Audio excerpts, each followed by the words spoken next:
qua mưa khá là to, mà sao cái khu nền này nước nó mới sao mà nứt hết cái nền nhà mình ra rồi.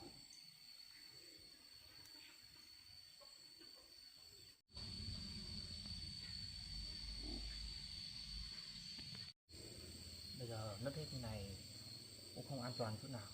Ta xem nhà bếp này.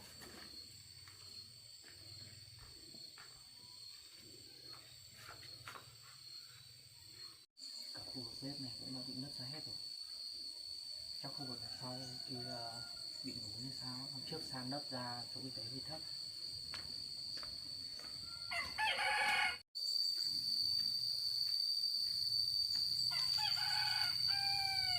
Chắc những chỗ này bị nước chảy vào, thành ra là nó bị lún lên phía bên trong kia xuống rồi.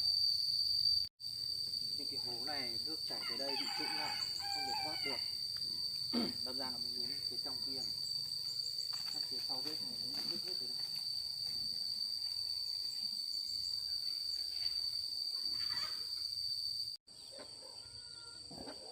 Các nước chảy xuống khu dưới này, đâm ra đất ở sau đất mượn nó bị sụt lún và gây ra nứt nền nhà kia. Chảy đến cái rãnh dưới này khá là sâu, để nguyên như này thì cũng không được.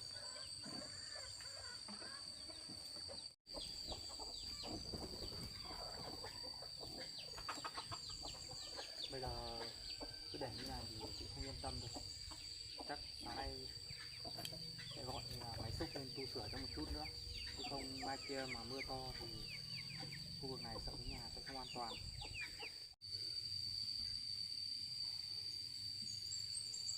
Vâng, alo. Anh có máy xúc cho đi làm thuê đúng không ạ? Vâng. Tôi ở trên nông trại mà cái chỗ hôm trước anh đi làm với tôi ấy. Vâng. Thì anh sắp xếp lên đây giúp tôi san một chút nền bên trên này, với lại là đào rãnh nước với. Vâng, mấy hôm vừa rồi mưa to quá gây sạt lở với lại là nứt hết nền nhà rồi. Vâng vâng, thế nên luôn để tôi dọn dẹp qua một chút xong là nên làm giúp tôi. Chắc sẽ phải dọn dẹp hết gọn chỗ này đã, thì cho máy nên người ta làm giúp mình mới được. Cứ để như này không ổn chút nào.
Dọc qua những cái gỗ vào, đằng sau cho đỡ phí thôi.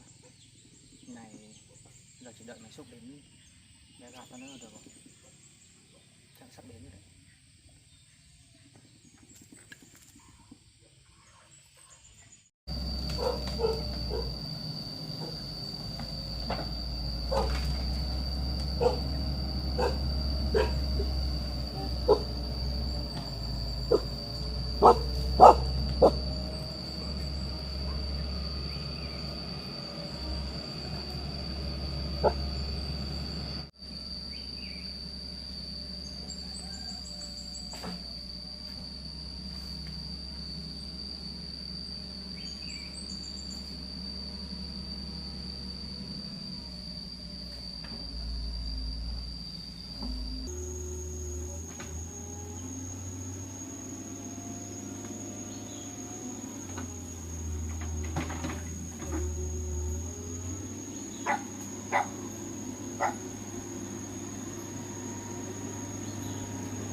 Chắc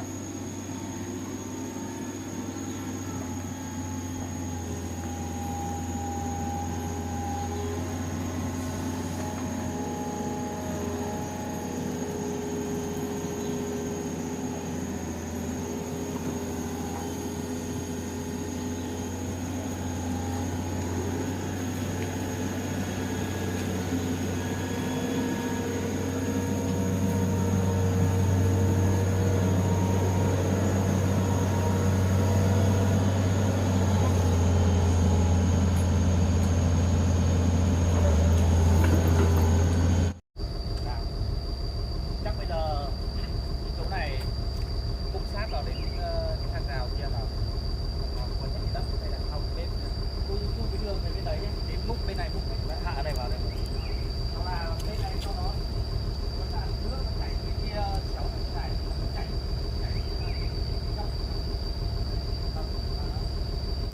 xong thì đất thì chắc kéo này sau này đất sau này để nó xây đây xây đất tường, còn cái đầu bên kia thì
vòng xung quanh của nó là cái vuông như cái cầu nhá. Chậu này to như này chắc là mua nhiều một chút để trồng hoa đấy. Chậu kia một mét. Đây là một chậu to. Bác ơi. Cháu ở đây vậy ạ? Xem đấy. Cháu xem rồi rồi ạ?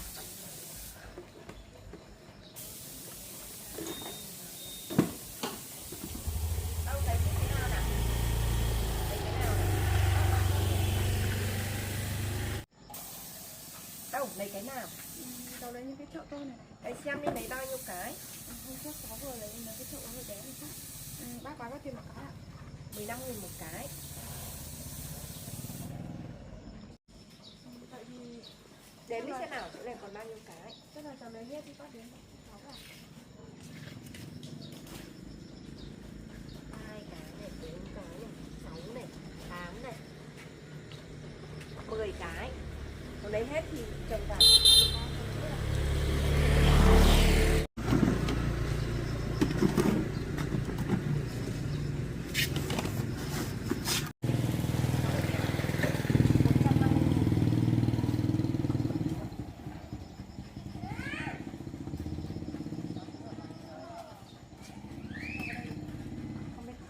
Chắc ôm đi thôi.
tiền đâu.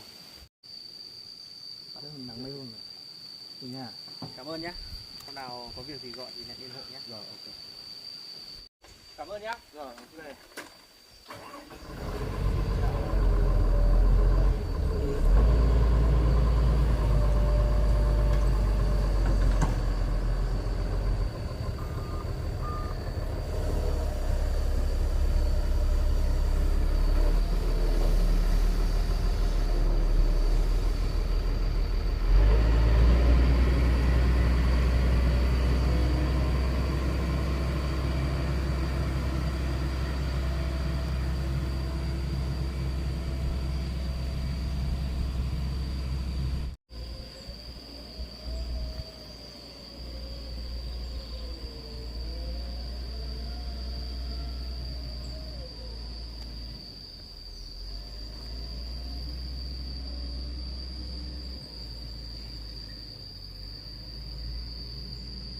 Thôi bán hết chậu rồi, còn hoa thì bác cho hoa đây.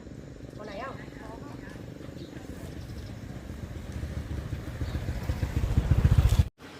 Thì làm thế, cái này là bác ươm thôi, bác ươm để nhưng mà thôi bán hết chậu thì bác cho. Cái túi bóng ở đây, thầy đựng vào cái thùng vỏ. Có rồi, nãy chị đâu mua cho con rồi. Còn bố mẹ thôi.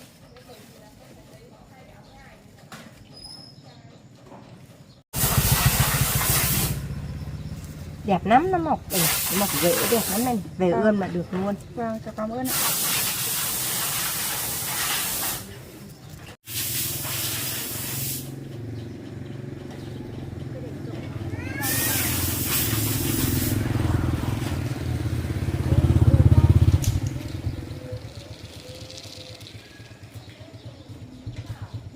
Về ươm thì về trồng lúc đầu tưới nước một tí nữa, thì nó đang ở nước. Buộc phải, thôi xách tay đi, không có bỏ ở trong đấy sợ bị gãy.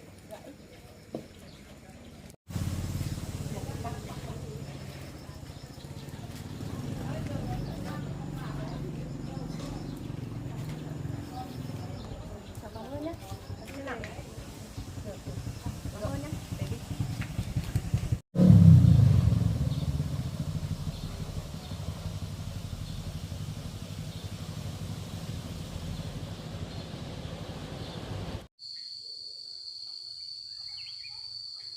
Đang bắt đầu chút rồi. Máy san như này chỗ này cũng khá là ổn.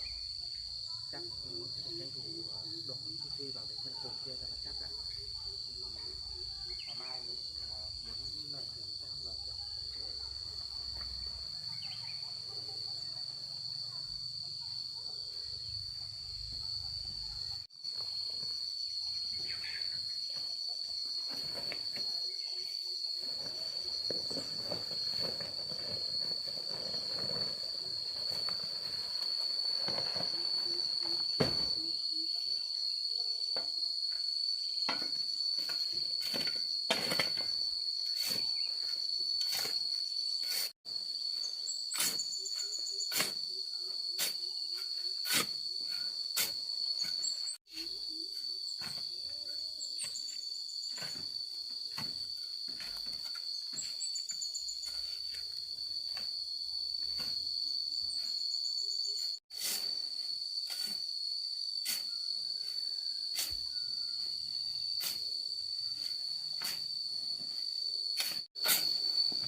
trợ được cái nền này, chứ không năm nay mưa to cái nền này lại hỏng hết.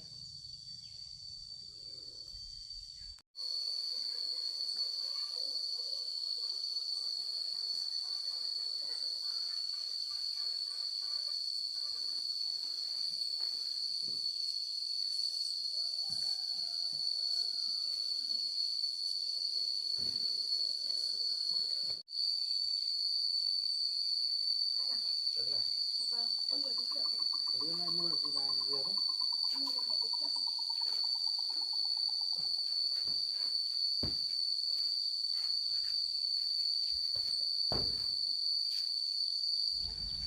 Mà hôm nay em thấy cái chỗ đất này mới như này, Trần Anh vừa san lên như nào đấy?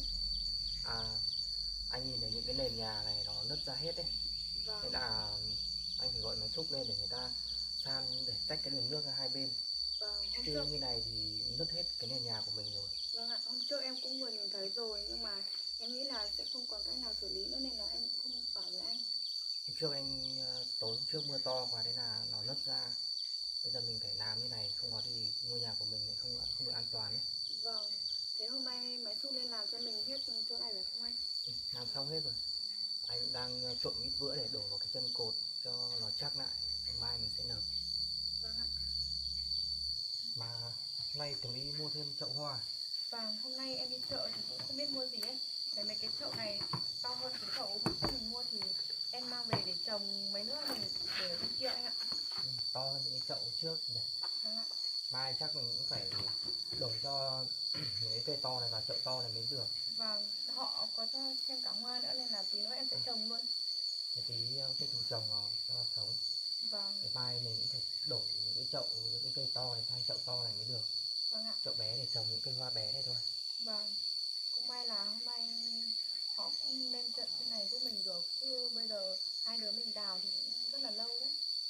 Nay mày lên rồi, người ta khơi rãnh ra xung quanh này hết rồi. Bây giờ mưa thì nước có thể chảy sang hai bên, nó không chảy vào những cái nền nhà này thì nó sẽ không bị lún sâu nữa. Vâng, Mà Tớ đi ngồi nghỉ đi, anh tranh thủ làm cái này một chút để lấy vữa đổ vào kia đã. Không có Vâng. thì mình mai nó không chắc rồi thì mình lại không thể nộp mái được ấy. vâng ạ. Để anh cứ làm đi nhá, để em pha một chút nước để hai đứa mình cùng uống. Để anh tranh thủ làm một chút đã.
phan nước.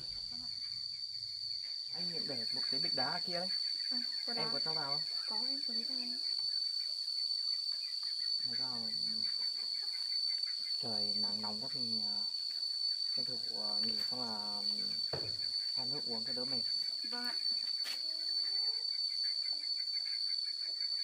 Anh thấy vừa ngọt ngọt và chua chua mà.